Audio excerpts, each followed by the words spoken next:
Everyone, CSIR net अड्डा 24/7 में आपका स्वागत है। मेरा नाम पायल है। मैं आपकी दोस्त और मेंटोर फिर से आपके साथ जुड़ चुकी हूँ और एक बेहतरीन रिक्रूटमेंट के साथ, जो कि CSIR की तरफ से और CSIR के भी अंडर जो IMTech इंस्टीट्यूट है उसके द्वारा निकाला गया है। ये आपके लिए टोटली परमानेंट जॉब है और यहाँ पर सिर्फ 12th क्लास एप्लीकेबल है, यानी कि जिन्होंने भी 12th क्लास कर रखी है वो सिंपली यहाँ पर अप्लाई कर सकते हैं। यहाँ पे JSC यानी कि जूनियर सेक्रेटरी असिस्टेंट की पोस्ट है और साथ ही साथ जूनियर ट्रांसलेटर हो गया और जूनियर स्टेनोग्राफर है, इसकी पोस्ट यहाँ पर अवेलेबल करवाई गई है। यहाँ पे उन्होंने रिक्रूटमेंट्स निकाल दी है। तो चलिए बात करते हैं फिर। और साथ ही साथ जो कैंडिडेट्स जिन्होंने ग्रेजुएशन कर लिया है वो भी ये फॉर्म को फिल कर सकते हैं और अपने मतलब इट्स जस्ट लाइक उसको अपना सकते हैं। और यहाँ पर टेलीग्राम चैनल आपके पास गिवन है, तो जो भी अगर आपको कोई भी दिक्कत आती है, अगर आपको समझ नहीं आ रहा फॉर्म कैसे भरना है, कोई भी गाइडेंस चाहिए और अगर आप क्विजेज में पार्टिसिपेट करना चाहते हैं, आप क्वेश्चंस की प्रैक्टिस करना चाहते हैं, तो आप सिंपली यहाँ पर डाउनलोड कर सकते हैं, है ना, टेलीग्राम को। ठीक है गाइस, तो जैसे कि मैंने आपको बताया जो CSIR है वो IMTech इंस्टीट्यूट यानी कि इंस्टीट्यूट ऑफ माइक्रोबियल टेक्नोलॉजी ने रिलीज कर दी है। टोटल यहाँ पर 16 पोस्ट होने वाली है, जो कि आपके पास junior secretary assistant JSA, junior stenographer JS and JST यानी कि जूनियर हिंदी ट्रांसलेटर होने वाला है। और आपकी जॉब लोकेशन कहाँ पर होने वाली है? इसका ऑफिस चंडीगढ़ में है, तो यहाँ पर आपकी जॉब लोकेशन होने वाली है। ठीक है, चलिए अब हम बात करते हैं। तो पोस्ट नेम जैसे कि मैंने आपको बताया, जो जूनियर ट्रांसलेटर है उसकी एक पोस्ट निकाल दी गई है, JSA के लिए 9 पोस्ट निकली हुई है और जूनियर स्टेनोग्राफर की 16 यानी कि टोटल 16 पोस्ट निकाल दी गई है।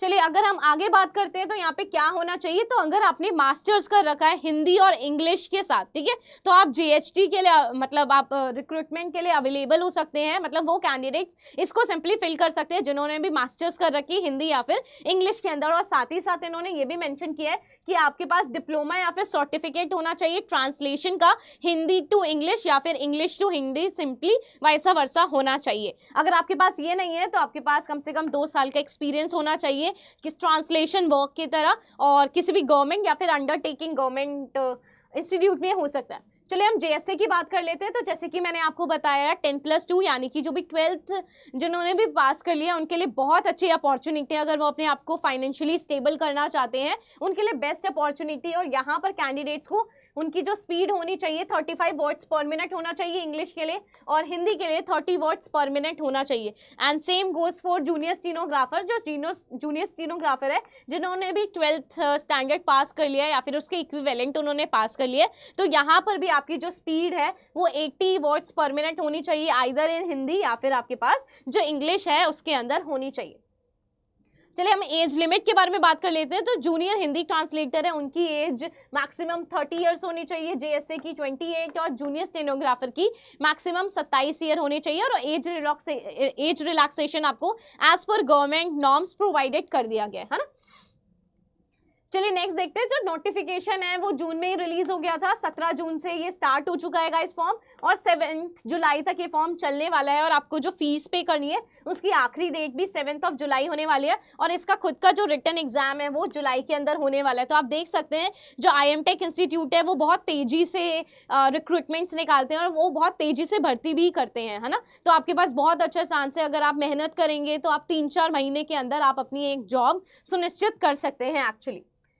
चलिए अब हम पे स्केल की बात कर लेते हैं। तो जैसे कि आप देख सकते हैं JST के लिए जो टोटल आपको पे मिलने वाला है पर हैंड, मतलब इन हैंड जो आपके पास पर मंथ में मिलने वाला है वो इतना पैसा मिलने वाला है। फॉर अगर आपको जूनियर सेक्रेटरी असिस्टेंट है JSA है उसमें इतना पैसा है, और साथ ही साथ जूनियर स्टेनोग्राफर के अंदर आपके पास इतना मॉल्यूमेंट्स मिलने वाला है। टोटल मंथली इन हैंड आपकी जो सैलरी है वो इस प्रकार होने वाली है।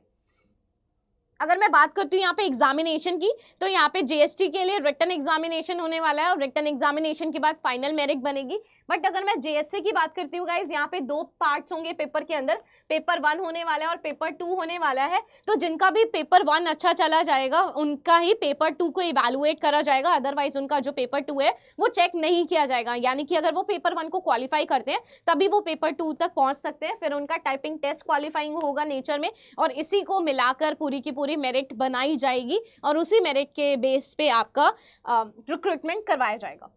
अब टेस्ट के अंदर आने क्या वाला है, चलिए ये देख लेते हैं। जूनियर स्टेनोग्राफर के लिए भी सेम है गाइस, रिटन टेस्ट होने वाला है। स्टेनोग्राफी जो टेस्ट होने वाला है 80 वर्ड्स पर मिनट होना चाहिए, और साथ ही साथ उसके लिए भी आप देख सकते हैं ये क्वालिफाइंग इन नेचर है ना, इसको पास करना इंपॉर्टेंट है। अगर आप पास नहीं करेंगे तो आपको मेरिट लिस्ट से सिंपली बाहर कर दिया जाएगा।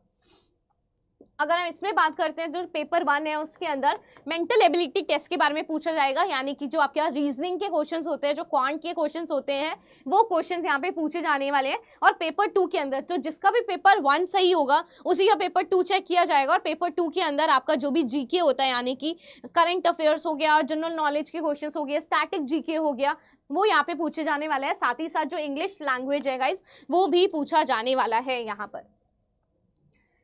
ठीक है, सिलेबस अगर आप देखेंगे तो इस प्रकार से आपको कुछ सिलेबस देखने को मिलने वाला है कि रीजनिंग के अंदर जो भी आपका, अगर आपने देखा होगा ना, जो भी एसएससी, सीएचएसएल हो गया, सीजीएल होगा, अगर आप उसकी प्रैक्टिस कर रहे हैं, अगर उस लेवल की अगर आप क्वेश्चंस की प्रैक्टिस कर रहे हैं तो ये आपके लिए बहुत ही सुपर इजी होने वाला है। और जीएसटी की बात करी जाए तो उनका पेपर 1 होगा ऑब्जेक्टिव, लेकिन जो उनका पेपर 2 होने वाला है गाइस, वो डिस्क्रिप्टिव होने वाला है, यानी कि रिटर्न होने वाला है, उनको एससी वगैरह राइट करने पड़ेंगे।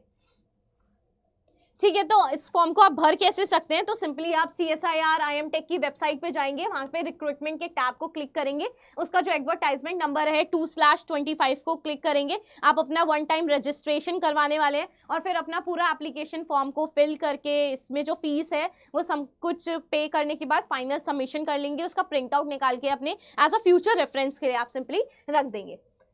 नेक्स्ट, अगर मैं एप्लीकेशन फ़ी की बात करती हूँ तो यहाँ पर 500 रुपीज़ होगा, जो भी अनरिजर्व कैटेगरी है या फिर ओबीसी है, और वुमेन, SC ST PWBD के लिए, एक्स सर्विसमैन के लिए ये टोटली निल है, यानी कि एग्जेम्प्टेड है, तो आप टोटली यहाँ से फ्री है। तो अगर आपको कोई भी डाउट है गाइस तो आप मुझसे कनेक्ट कर सकते हैं टेलीग्राम पे। So thank you so much. और यहाँ पे क्विजेस चलती रहती है, आप प्रैक्टिस क्वेश्चन करना चाहते हैं अगर गेट BT के, IIT जैम के, तो आप यहाँ पे सिंपली आकर ज्वाइन कर सकते हैं Telegram group. So thank you so much.